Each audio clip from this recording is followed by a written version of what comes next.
அனைவருக்கும் வணக்கம். தொடர்ந்து ஆதரவளித்து வர அனைத்து அன்புள்ளங்களுக்கும் மிக்க நன்றி. எடப்பாடி பழனிசாமி டிசம்பர் 15ல பொதுக்குழு கூட்டம் இருக்கிறாரு. எடப்பாடி பழனிசாமிக்கு எல்லா அதிகாரங்களையும் கொடுக்கக்கூடிய ஒரு பொதுக்குழுவா தான் இது கூட்டப்படுவதாகவும் ஒரு சிலர் சொல்றாங்க. அங்க இருக்கக்கூடிய நிர்வாகிகள் பேசுவது அதிமுகவுக்கு உள்ள ஓபிஎஸ் உள்ள வரணும். அப்பதான் வெற்றி பெற முடியும் அப்படிங்கிற எண்ணத்துல இருக்கிறாங்க. எடப்பாடி பழனிசாமி இதை செவிசாய்ப்பாரா அப்படிங்கிறத நம்ம பத்தி விவாதிக்க போறோம். மோகன் வணக்கம். நேர்மின் குரல் நேயர்களுக்கும் அதிமுக தொண்டர்களுக்கும் வணக்கம். எடப்பாடி பழனிசாமி டிசம்பர் 15ல பொதுக்குழு கூட்டுறாரு. அந்த பொதுக்குழுவுல என்ன மாதிரியான ஒரு முடிவுகள் எடுப்பாங்கன்னு சொல்லிட்டு உங்களுக்குரிய ஒரு யூகங்களை சொல்லுங்களேன். எடப்பாடி பழனிசாமி அவர்கள் கூட்டக்கூடிய கடைசி பொதுக்குழுவாக கூட இந்த பொதுக்குழுவானது இருக்கலாம். ஏன் அப்படின்னா எடப்பாடி பழனிசாமி முடிவே பண்ணிட்டீங்களா கடைசி பொதுக்குழுன்ட்டு? ஆமா, ஏன்னா அதிமுக நன்றாக இருக்க வேண்டும் என்றால் எடப்பாடி பழனிசாமி அவர்கள் மனம் மாற்றப்பட வேண்டும். அவரே தயாராக இருக்க மாட்டாரு. அப்படின்ற பட்சத்துல எடப்பாடி பழனிசாமி அவர்கள தலைமையில இருந்து மாற்றிவிட்டு தலைமைக்கு யார், தலைமை பண்பிற்கு யார் ஏற்ற நபராக இருப்பாங்க, அம்மா அவர்களால் அடையாளம் காட்டப்பட்டவங்க யாரு, 2026ல யாரை முன்னிலைப்படுத்தினா அதிமுக ஆட்சிக்கு வரும்னு சொல்லிட்டு அங்க இருக்கக்கூடிய அத்தனை நிர்வாகிகளுக்கு தெரியும். அப்ப அவரு கழகத்துடைய ஒருங்கிணைப்பாளர் ஐயா ஓபிஎஸ் அவர்களை அந்த தலைமைக்கு கொண்டு வந்துட்டு எடப்பாடி பழனிசாமி அவர்களுக்கு விடை கொடுக்க கூட வாய்ப்புகள் இருக்கிறது. நம்மளுடைய பார்வை அதுதான். இவங்க அவங்களுடைய கருத்தை முன்னெடுத்து வைப்பாங்க. முன்னாள் அமைச்சர்கள் அண்ணன் எஸ்பி வேலுமணி அவர்களா இருக்கட்டும், தங்கமணி அவர்கள், நத்தம் விஸ்வநாதன் அவர்கள், இவர்களை போன்ற முன்னாள் அமைச்சர்கள் போல சொல்லுவாங்க. ஆனா கட்சி நல்லா இருக்கணும், ஒருங்கிணைந்த அதிமுக உருவாக்குங்க, உங்களை நம்பி யாரும் கூட்டணிக்கு வரமாட்டாங்க, நம்ம எல்லாம் ஒன்னாயிட்டோம் அப்படின்னா நம்மளை நம்பி கூட்டணிக்கு வருவாங்கன்னு சொல்லிட்டு சொல்லுவாங்க. அவரு ஏற்றுக்கொள்ளல, அதை மறுக்கிறாரு, இல்ல நான் தான் தலைமைன்னு சொல்லிட்டு மீண்டும் மீண்டும் சொல்றாரு அப்படின்னா இது போன்ற நடவடிக்கைகள் எடப்பாடி பழனிசாமி அவர்களை தவிர்த்து விட்டு ஒருங்கிணைந்த அதிமுகவிற்கான குரல் அங்க வருவதற்கான வாய்ப்பு அதிகம். இல்ல இப்ப எடப்பாடி பழனிசாமி ஒரு பொதுக்குழு கூட்டாருன்னா பிளான் பண்ணாமே பண்ணுவாரு. அங்க யாரும் பேசக்கூடாது அப்படின்னு சொல்லுவாரு இல்லையா? ஏற்கனவே மாவட்ட செயலாளர் கூட்டத்துல எல்லாம் நீங்க எல்லாம் யாரும் இணைப்பை பத்தி எதுவுமே பேசக்கூடாதுன்றத சொல்லி அங்க இருந்து ஆட்கள்லாம் கூட்டிட்டு வந்தாங்க. அது மாதிரி இங்கேயும் இப்ப கூட்டிட்டு வரலாம்ல. சரி, செயற்குழு பொதுக்குழு உறுப்பினர்கள் யாருமே யாரும் வாய் திறந்து இணைப்புங்கிற பேச்சை பேசிடாதீங்க சாமிகளா, நான் தான் பொதுச் செயலாளர், நான் தான் கட்சி, என்னைய நம்புங்க, நான் உங்களை ஜெயிக்க வச்சிடறேன் அப்படின்னு சொல்லுவாரோ? இல்ல, எடப்பாடி பழனிசாமி அவர்கள் இப்ப நீங்க சொன்ன கருத்தை தான் வேறு விதமா சொல்லி அந்த பொதுக்குழு செயற்குழு உறுப்பினர்கள் மாவட்ட கழக செயலாளர்களை மிரட்டி கொண்டிருப்பதாக ஒரு தகவல் சொல்லப்படுகிறது. ஏங்க, நான் தானங்க முதலமைச்சரா இருந்தேன். 2017 இருந்து 2021 வரைக்கும் நான் தான் முதலமைச்சரா இருந்தேன். உங்களை ஏதாவது நான் தொந்தரவு பண்ணனா, அந்த முன்னாள் அமைச்சர்கள்ட்ட உங்களை ஏதாவது நான் தொந்தரவு பண்ணனா, ஒவ்வொரு பொதுக்குழு செயற்குழு கூட்டம் கூட்டும் போதும் கூட நான் எவ்வளவு பணம் உங்களுக்கு கொடுத்திருப்பேன். ஆட்சியை இழந்ததுக்கு அப்புறம் கூட உங்களுக்கு வேணுன்ற டாப் அப் பூரா நான் பண்ணி விட்டுட்டு தானே இருந்தேன். எனக்கு நீங்க துரோகம் பண்றீங்களா அப்படின்னு சொல்லிட்டு இப்படி திரும்பிட்டாராம். மிரட்டிய காலங்கள் போய் கெஞ்சக்கூடிய ஒரு சூழ்நிலைக்கு வந்துட்டாராம். என்னை விட்டு போயிடாதீங்க, என் தலைமை நீங்க என்ன சொல்லுவாருன்னா, நாங்க கொடுத்த காசுகள்லாம் நிறைய கொடுத்துருக்கேன் உங்கள்ட்ட, முதல்ல நம்ம திருப்பி கொடுங்க, அப்ப நீங்க சொல்றதை நான் கேட்கிறேன்னு கூட சொல்லுவார் போல. அதாவது அந்த அந்த தோணியில தான் இப்ப பேச ஆரம்பிச்சிருக்கிறாராம். ஒன்னே ஒண்ணுதான் கேட்கிறோம், இந்த முன்னாள் அமைச்சர்களுக்கு பூரா மீண்டும் அமைச்சராக வர வேண்டும் என்கின்ற எண்ணம் இருக்குமா இருக்காதா? அதிமுக என்கின்ற மாபெரும் மக்கள் இயக்கம் 2026ல ஆட்சி அமைக்க வேண்டும் என்கின்ற எண்ணம் இருக்குமா இருக்காதா? அது கடைக்கோடி தொண்டர்களாக இருக்கட்டும், கழகத்தினுடைய கிளை கழக பிரதிநிதிகளா இருக்கட்டும், ஒன்றிய கழக பிரதிநிதிகளா இருக்கட்டும், மாவட்ட கழக பிரதிநிதிகளா இருக்கட்டும், இவங்க எல்லாருக்குமே அதிமுக ஆட்சிக்கு வரணும் தானே எண்ணம்.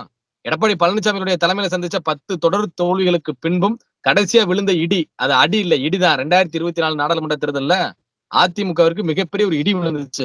7 நாடாளுமன்ற தொகுதியில டெபாசிட் போய் இவ்வளவு பெரிய தோல்வியை பார்த்ததுக்கு அப்புறம் எந்த ஒரு அதிமுக தொண்டனும் எடப்பாடி பழனிசாமியுடைய தலைமையில பயணிப்பதற்கு தயாராக இருக்க மாட்டாங்க.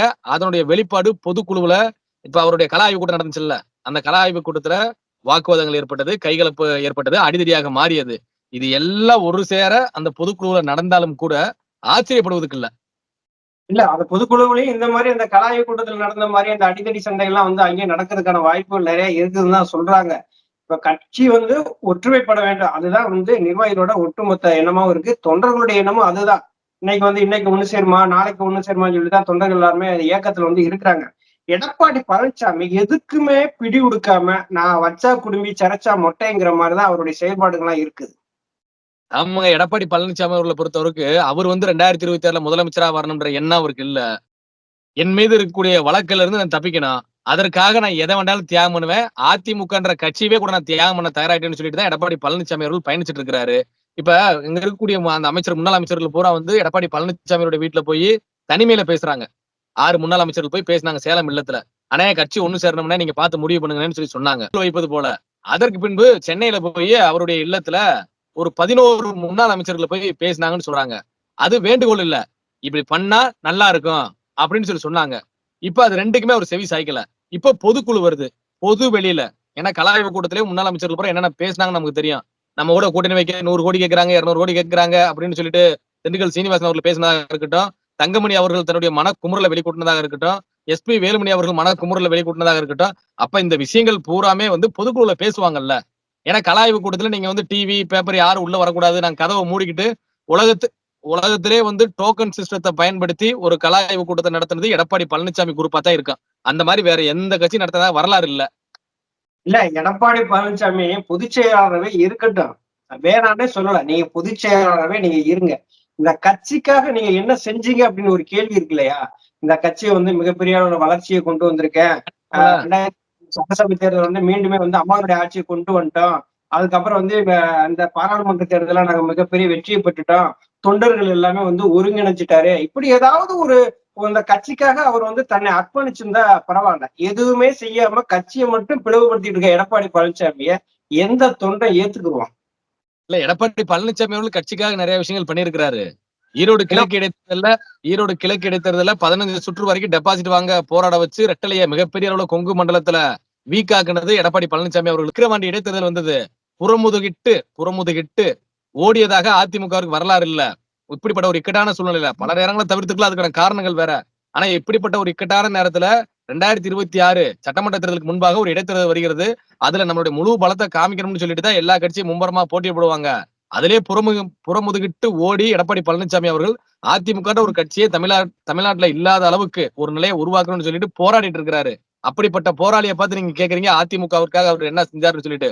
கொஞ்சம் கொஞ்சமாக அதிமுகவை அழித்துக் கொண்டிருக்கிறார். அதுதான் எடப்பாடி பழனிசாமி அவர்கள் சமீபத்திய சாதனை. 2017 இருந்து 2024 ஏறக்குறைய 7-8 ஆண்டுகள் ஆயிடுச்சு. இந்த 8 ஆண்டுகள்ல அதிமுக எவ்வளவு பெரிய அதால பாதாளத்துக்கு போயிருக்கு அப்படின்றத எடப்பாடி பழனிசாமி அவர்களை பார்த்து தெரிஞ்சு கொள்ளலாம்.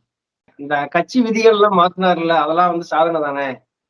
இல்ல, எடப்பாடி பழனிசாமி அவர்கள் ஒரு சர்வாதிகாரி. இப்படித்தான் சட்டத்திட்ட விதிகளை இப்படித்தான் பயன்படுத்தணும், இப்படித்தான் இருக்கணும்னு சொல்லிட்டோம் எடப்பாடி பழனிசாமி அவர்கள்ட்ட நம்ம எதிர்பார்க்கவே முடியாது. என்கிட்ட பணம் இருக்கு. சமீபத்துல புஷ்பான்னு ஒரு படம் வந்ததுங்க. அவரு புஷ்பா படத்துல ஒரு சீன் வரும், ஒரு போலீஸ் ஸ்டேஷன்ல ஒரு சீன் வரும். அந்த சீன் எடப்பாடி பழனிசாமி அவர்களுக்குமே பொருந்தும் தான் நினைக்கிறேன்.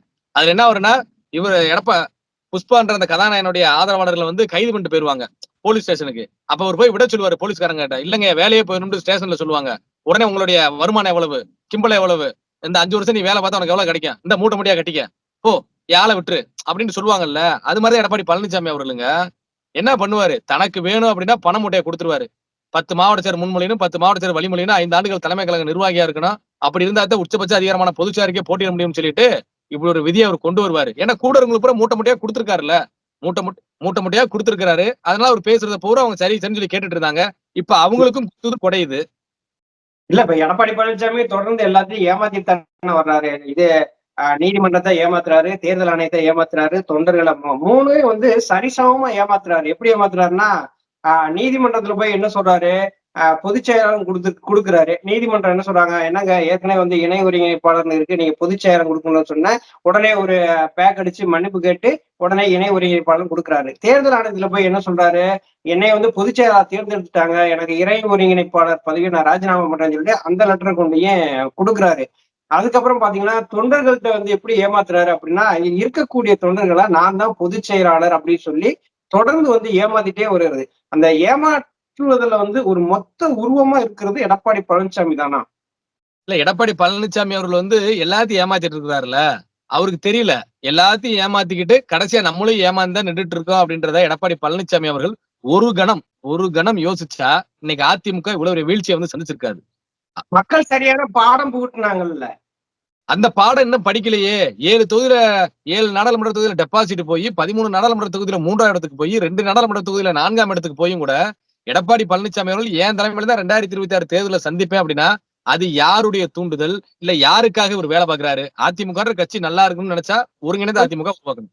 அவர் முழுக்க திமுகவுக்காக தான் வேலை செய்யறாரு. அவர் திமுக வெற்றி பெறணுங்கிறதுக்காக இவர் எதை வேணாலும் செய்வார்.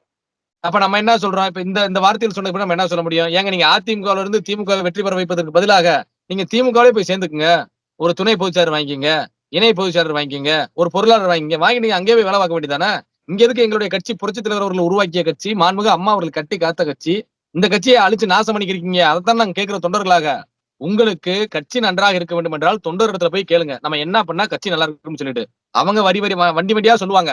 ஏங்க கட்சியை நாசம் பண்ணி வச்சிருக்கீங்க, நீங்க என்னென்ன வேலை பார்த்திருக்கீங்கன்னு பாருங்கன்னு சொல்லிட்டு அவங்க ஒரு புத்தகமே போட்டு வச்சிருக்காங்க. எடப்பாடி பழனிசாமி அவர்கள் அதிமுக தலைமைக்கு வந்த பின்னாடி அதிமுக எப்படி எப்படிலாம் வீழ்ச்சியை சந்திச்சுன்னு சொல்லிட்டு. அதை விட்டுட்டு ஒரு 4 ரூம்குள்ள உட்காந்துட்டு ஒரு 4 பேர்த்த இவருக்கு எது சொன்னாலும் சரி சரி சரி சூப்பர் ஆகா ஓகோன்னு சொல்லக்கூடிய ஆட்களை கூட வச்சுக்கிட்டு அவங்க சொல்றதுதான் கரெக்ட்னு சொல்லிட்டு செஞ்சுட்டு இருந்தாங்க. அரசியல் பண்ண முடியுமா? களத்துக்கு வாங்க. எடப்பாடி பழனிசாமி எங்க களத்துக்கு வர்றாரு? களத்துக்கு வந்து பாக்குறாரா? கலாய்வு கொடுத்த பிறகு அவரே போக வேண்டியதானே ஒவ்வொரு மாவட்டத்துக்கும். ஏன் போக மாட்டாரு? போக முடியாது. தொண்டர்கள் ஏத்துக்கொள்ள மாட்டாங்க. மிகப்பெரிய எதிர்ப்பை காமிப்பாங்க. அப்ப அதுல இருந்து பின்வாங்கணும். பொதுக்குழுவை கூட்டணும். டிசம்பர் 15 பொதுக்குழுவை கூட்டி தன்னுடைய தலைமையை மீண்டும் உறுதிப்படுத்திக் கொண்டு இன்னும் 1 வருஷத்துக்கு நான் தான் அதிமுக தலைமை அப்படின்றத பொது வெளியில மக்களுக்கும் தொண்டர்களுக்கும் கூட்டணி கட்சிகளுக்கு காமிச்சு கொள்வதற்காக இது போல பண்ணிட்டு இருக்கிறாரு. ஓபிஎஸ்ங்கிற ஒரு பேரை கண்டாலே அவர் மனுஷன் தன்னால நடுங்குறாரு. ஓபிஎஸ் எந்த வார்த்தையும் யாரும் சொல்லிட்டாங்கன்னா அப்படியே நடுக்கத்துல ஆயிடுறாரு. நைட்டு ஃபுல்லா அவர் தூக்கமே வரமாட்டேங்குது போல. கட்சியை ஒருங்கிணைந்தாதான் வெற்றி பெற முடியும், அம்மா நாடிச்சை கொண்டு வர முடியும், நாளைக்கு நம்ம முதலமைச்சரா வர முடியும், இருக்கிற எம்எல்ஏக்கள் எல்லாருமே மிகப்பெரிய அளவுல வேலை செய்வாங்க அப்படிங்கிற எண்ணம் அவரு கிடையாது. நம்ம நம்மளாவே இருப்போம். நம்மளாவே இருப்போம் அப்படிங்கிறது எப்படின்னா நம்ம பொதுச் செயலாளராக இருப்போம். நாளைக்கு ஒரு கட்சியில நம்ம போன பின்னாடி நமக்கு பின்னாடி நம்ம பையன் பொதுச் செயலாளர்னு சொல்லிட்டு திமுக என்ன நினைக்கிறாங்களோ அதை அப்படியே எடப்பாடி பழனிசாமி நினைக்கிறாரு. ஆமா, அப்படிதான் பண்ணிட்டு இருக்கிறாரு. ஸ்டாலின் அவர்களுக்கும் எடப்பாடி பழனிசாமி அவர்களுக்கும் பெருசா ஒண்ணும் வித்தியாசமே கிடையாது. 2 பேரும் ஒரே மாதிரிதான் இருக்காங்க. தனக்கு பின்னால் தன்னுடைய வாரிசுகள் அதுலதான் தெளிவா இருக்காங்க ஒழிய தமிழக மக்களை பத்தியோ கழகத்துடைய தொண்டர்களை பத்தியோ யாருக்கும் எந்த கவலையும் இல்ல. இன்னைக்கு எடப்பாடி பழனிசாமியை பார்த்து ஒரே ஒரு கேள்வி கேட்போம். கழகத்துடைய ஒருங்கிணைப்பாளர் ஐயா திரு ஓ பன்னீர்செல்வம் அவர்கள் சொன்னாங்க, நடந்து முடிந்த அந்த தலைமை கழக நிர்வாகிகள் மற்றும் மாவட்ட கலைச்சலுடைய ஆலோசனை கூட்டத்துல, நான் என்ன தப்பு செஞ்சேன்னு நீ சொல்லு, நான் என்ன தப்பு செஞ்சேன் கட்சியில இருந்து நீக்கிறதுக்குன்னு சொல்லுங்கன்னு சொல்லிட்டு ஐயா அவர்கள் கேட்டாங்க. எடப்பாடி பழனிசாமி அவர்கள் சொல்லுவாரா? சொல்ல முடியுமா? ஐயா 2 வருஷமா கேட்டுட்டு இருக்காங்க, நான் செஞ்ச தப்பு என்ன சொல்லு அப்படின்ட்டு. அவரால சொல்ல முடியல. அதான் சார், இருந்தா தானே சொல்லுவீங்க. கட்சி நல்லா இருக்கணும்னு சொல்றாரு ஐயா ஓபிஎஸ் அவர்கள். பிரிந்திருக்கக்கூடிய தலைவர்களை ஒன்று சேரணும்னு சொல்றாங்க. அப்படி சொன்னாதான் உங்களுக்கு ஆக மாட்டேங்குது. ஏன் அப்படின்னா நம்மகிட்ட திறமை இருந்தா யார் நம்மளுடன் வந்தா கூட அவங்களோட ஒருபடி மேல நம்மளால உழைக்க முடியும், சிந்திக்க முடியும், செயல்பட முடியும் இருந்தா எதுக்கு பயப்பட மாட்டாங்க. எடப்பாடி பழனிசாமி அவர்களுக்கு ஐயா ஓபிஎஸ் அவர்கள் வந்தா தொண்டர்கள் பூரா அவர் தலைவரை ஏத்துக்குருவாங்க. அவருதான் முதலமைச்சர் வேட்பாளர்னு சொல்லி கேட்பாங்க. அவரை தான் மக்கள் விரும்புவாங்கன்னு சொல்லிட்டு இவருக்கு ஒரு பயம். அதனால அவர் எக்காரணம் கூட கட்சிக்குள்ள வந்துடக்கூடாது. நம்ம அதிமுக எக்கேடு கட்டு நாசமா போனாலும் பரவாயில்ல, நம்ம தலைமையா இருக்கணும். எதிர்க்கட்சி தலைவராவது முக்கிய முனைங்க கூட 2026 எதிர்க்கட்சி தலைவரா வந்துடும் சொல்லிட்டு தான் எடப்பாடி பழனிசாமி அவர்கள் போராடி கொண்டிருக்கிறாரு. இந்த டிசம்பர் 15 அன்னைக்கு இருக்கு வேடிக்கை, வான வேடிக்கை போறோம். டிசம்பர் 15 அன்னைக்கு பொதுக்குழுல இருக்கு. கண்டிப்பா டிசம்பர் 15 அன்னைக்கு தான் இப்ப எல்லாருமே எதிர்பார்த்துட்டு இருக்காங்க. கலாய்வு கூட்டத்துல என்னென்ன பிரச்சனைகள் நடந்ததோ அது பூரா அங்க வெடிச்சது அப்படின்னா கண்டிப்பா எடப்பாடி பழனிசாமி தானாவே பொதுச்செயலாளர் பதவியை ராஜினாமா பண்ணிட்டு போயிருவாரு. இதுவரை கருத்துக்களை பகிர்ந்து வைக்க நன்றி மோகன். நன்றி.